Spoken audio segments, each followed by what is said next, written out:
Hi hello friends, എല്ലാ കൂട്ടുകാർക്കും ചെമ്പനീർ പൂവിൻ്റെ പുതിയൊരു റിവ്യൂയിലേക്ക് സ്വാഗതം. അങ്ങനെ നമ്മുടെ സുധിയാണെങ്കിൽ ചന്ദ്രയോട് വീടിൻ്റെ ആധാരം ഒന്ന് പണയം വെച്ച് എനിക്ക് ഒന്നും കൂടി പൈസ എനിക്ക് തരാൻ ആവശ്യപ്പെടുകയാണ് കാനഡയിലേക്ക് പോവാൻ വേണ്ടിയിട്ട്. അപ്പോൾ ആ സമയത്ത് ചന്ദ്രയുടെ മറ്റൊരു മുഖം കണ്ട് ശ്രുതി ഞെട്ടിപ്പോകുന്നുണ്ട്. ശ്രുതിയാണ് തന്നെ ഇത് പറഞ്ഞ് ഇങ്ങനെ ചോദിക്കാൻ വേണ്ടി തന്നെ പറഞ്ഞയച്ചത് എന്ന കാര്യം ശ്രുതിയുടെ മുന്നിൽ വെച്ച് തന്നെ ശ്രുതി അവതരിപ്പിക്കുമ്പോൾ അങ്ങനെ ശ്രുതിയും നാണം കെട്ടു പോകുന്നുണ്ട്. രണ്ടുപേർക്കുള്ള ചുട്ട മറുപടിയും കൊടുത്ത് ചന്ദ്ര അവിടെ നിന്നും പോകുകയാണ്. അങ്ങനെ അതിനുശേഷം ശ്രുതി ആകെ വിഷമിച്ച് പാർക്കിൽ അങ്ങനെ ചെന്നിരിക്കുകയാണ്. ആ സമയത്ത് ശ്രുതിയുടെ കൂട്ടുകാരനെ വിളിച്ചു വരുത്തുന്നുണ്ട്. പാർക്കിൽ ഒന്നിച്ച് കൂടെ ഉണ്ടായിരുന്ന അവനെ വിളിച്ചു വരുത്തുകയാണ്. അങ്ങനെ അവൻ വരുമ്പോൾ അവൻ ചോദിക്കുന്നുണ്ട്, എന്താ ശ്രുതി കാണണമെന്ന് പറഞ്ഞത്, ഇനിയും പാർക്കിൽ തന്നെ ഇരിക്കാനാണോ പരിപാടി എന്നൊക്കെ ചോദിക്കുന്നുണ്ട്. അപ്പോൾ ആ സമയത്ത് എനിക്ക് നല്ലൊരു ജോലി ശരിയായിട്ടുണ്ട് കാനഡയിലേക്ക് പോകാൻ, പക്ഷേ അതിന് 14 ലക്ഷം രൂപ വേണം, അതെൻ്റെ കയ്യിലില്ല, അതെങ്ങനെയെങ്കിലും ഉണ്ടാക്കണം എന്ന് പറയുകയാണ്.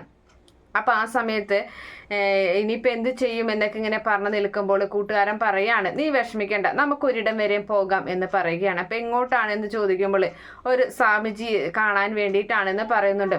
അപ്പം സ്വാമിയെ കാണാനോ, എന്തിനാണത് എന്നൊക്കെ ചോദിക്കുമ്പോൾ നീ വായോ, എല്ലാ വിഷമങ്ങളും അയാൾ തീർത്തു തരും, നിനക്കുള്ള പരിഹാരവും അയാൾ പറഞ്ഞു തരും, നിനക്ക് പണം വേണമെങ്കിൽ വായോ എന്ന് പറയുമ്പോൾ അങ്ങനെ ശ്രുതി കൂടെ പോവുകയാണ്. ശ്രുതിയും കൂട്ടുകാരനും കൂടി ആ സ്വാമിയുടെ വീട്ടിലേക്ക് പോകുന്നുണ്ട്. അപ്പോൾ ആ സ്വാമിയാണെങ്കിൽ ചെറിയൊരു കുടില് പോലത്തെ ഒരു വീടാണ്, ഒരു ആശ്രമമാണ്. അപ്പം ആ സമയത്ത് ശ്രുതി ചോദിക്കുന്നുണ്ട്, ഇത്രയും ചെറിയ വീട്ടിൽ ആണോ സ്വാമി താമസിക്കുന്നത്, അയാൾക്ക് പൈസ ഉണ്ടാക്കാനുള്ള വഴി അറിയാമെങ്കിൽ, അല്ലെങ്കിൽ അതിനുള്ള ട്രിക്ക് അയാൾക്ക് അറിയാമെങ്കിൽ അയാൾക്ക് ഈ വീടൊരു കൊട്ടാരം പോലെ പണിതൂടെ, ഇതെന്തിനാ ഇങ്ങനെയൊക്കെ കിടക്കുന്നത് എന്ന് ചോദിക്കുമ്പോൾ നീ ഒന്നും മിണ്ടാതിരിക്കും എന്ന് പറയുകയാണ് കൂട്ടുകാരൻ. അവരിങ്ങനെയൊക്കെ താമസിക്കുകയുള്ളൂ എന്ന് കൂട്ടുകാരൻ പറയുന്നുണ്ട്.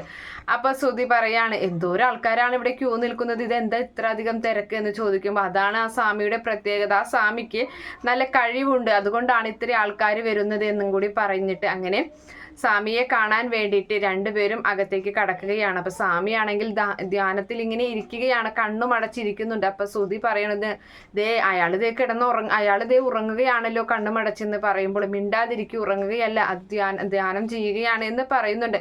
അപ്പൊ ആ സമയത്ത് എന്താ പ്രശ്നമെന്ന് ചോദിക്കുന്നുണ്ട് ഇങ്ങനെ.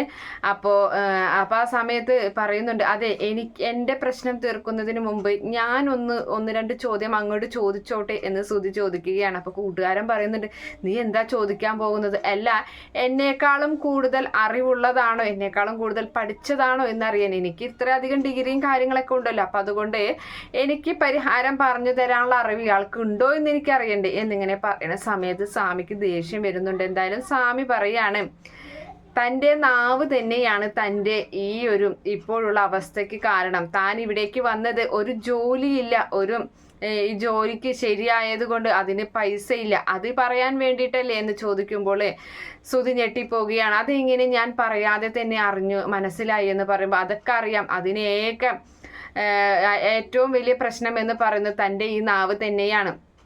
അപ്പോൾ ആ സമയത്ത് പറയാണ്, അത് തൻ്റെ പ്രശ്നങ്ങൾ പരിഹരിക്കാൻ വേണ്ടി ഞാനൊരു കാര്യം പറഞ്ഞു തരാം, എന്താ സ്വാമി എന്ന് ചോദിക്കുമ്പോൾ ഒരു ദിവസം മുഴുവനും അതായത് പിച്ചയെടുക്കണം, അത് ഒരു അമ്പലത്തിൻ്റെ പേര് പറഞ്ഞു കൊടുക്കുന്നുണ്ട്. നമ്മുടെ രേവതിയെ എടുത്തുകൊണ്ട് എടുത്തുകൊണ്ട് സ്റ്റെപ്പുകൾ കയറിപ്പോയൊരു അമ്പലം ഉണ്ടല്ലോ, ആ അമ്പലത്തിൻ്റെ പേരാണ് പറഞ്ഞു കൊടുക്കുന്നത്. അവിടെ ഇരുന്ന് പിച്ചയെടുക്കണം, രാവിലെ മുതൽ ഒരു തരി വെള്ളം പോലും കുടിക്കാതെ വൈകിട്ട് വരും, ഒരു ദിവസം മുഴുവനും വൈകിട്ട് വരെ അങ്ങനെ പിച്ചയെടുത്ത് കിട്ടുന്ന പൈസ ആ അമ്പലത്തിലെ ഭണ്ഡാരത്തിൽ തന്നെ ഇട്ട് പോരണം. അങ്ങനെ പോന്നു കഴിഞ്ഞാൽ നിങ്ങൾ എന്താഗ്രഹിച്ചു ആ കാര്യം നല്ല എളുപ്പത്തിൽ സാധ്യമാകും എന്ന് പറയുന്നുണ്ട്. അങ്ങനെ ശ്രുതി പറയാണ്, പിച്ചയെടുക്കാനോ, ഞാൻ പിച്ചയൊന്നും എടുക്കില്ല എന്ന് പറയുമ്പോൾ വേണമെങ്കിൽ മതി എന്ന് പറയാണ്. അങ്ങനെ ഭസ്മം കൂട്ടുകാരന് കൊടുക്കുന്നുണ്ട്, പക്ഷേ അതേ സമയത്ത് ശ്രുതിക്ക് കൊടുക്കുന്നില്ല. അപ്പൊ ശ്രുതി ചോദിക്കുന്നുണ്ട്, എനിക്കും തായോ എന്ന് പറയുമ്പോൾ വേണ്ട, തനിക്കുള്ളത് ആ അമ്പലത്തിൽ പോയിട്ട് അവിടെ നിന്നും തൊട്ടാൽ മതി എന്നും പറഞ്ഞ്